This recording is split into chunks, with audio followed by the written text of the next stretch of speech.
μπαρμπεκιού και εγώ ονειρεύομαι μπαρμπεκιού. Έχουμε έρθει στο Πειραιά.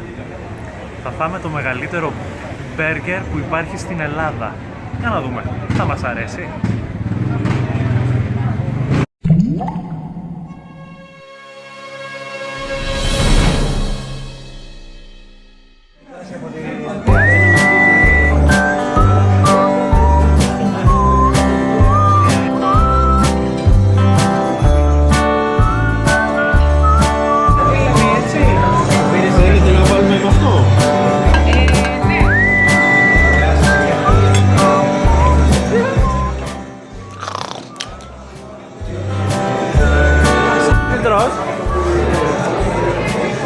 Ομελέτα με κιμά.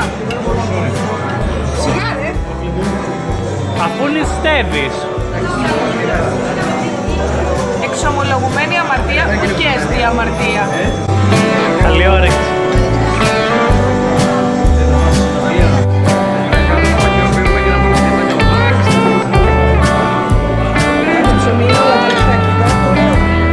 Ελένη, θα σ' αρέσει? Πολύ ωραία.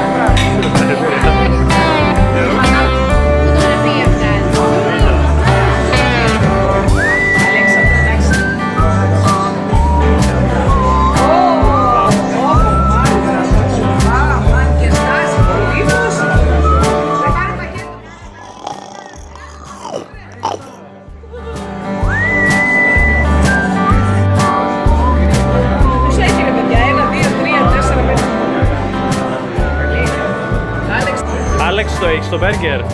Θα το καθοσπαράξω, θα το κάνω μια μπουκιά, θα το διαλύσω. Είναι τεράστιο.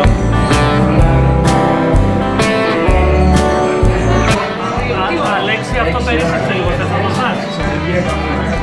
Αυτό θα το φάμε αμέσως μετά το σβήσιμο της κάμερας. Τώρα... Πέσαμε εδώ, αλλά δεν μπορούμε άλλο. Ήταν πραγματικά πάρα πολύ μεγάλο. Τεράστιο, είναι πολύ χοντρό. Κάντε πιφτέκι. Πάρα πολύ ωραία, κορυφαία. Θα το προτείνω και θα ξανάρθω μετά τη Μεγάλη Εβδομάδα. Εσένα, Ναταλία? Στιγόντωμα τα παίρνει, πολύ ωραία. Θα ξανάρθεις? Θα ξανάρθω. Πολύ ωραίο, παιδιά. Βγάλατε εκτός προγράμματος, αλλά άξιζε. Και ωραίο χαρακτήρα.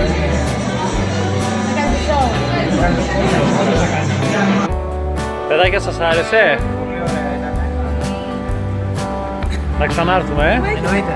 Εγώ είναι το στάτα. Και το Μάιο, Άντε, καληνύχτα. Καληνύχτα! Ευχαριστούμε για την παρέα.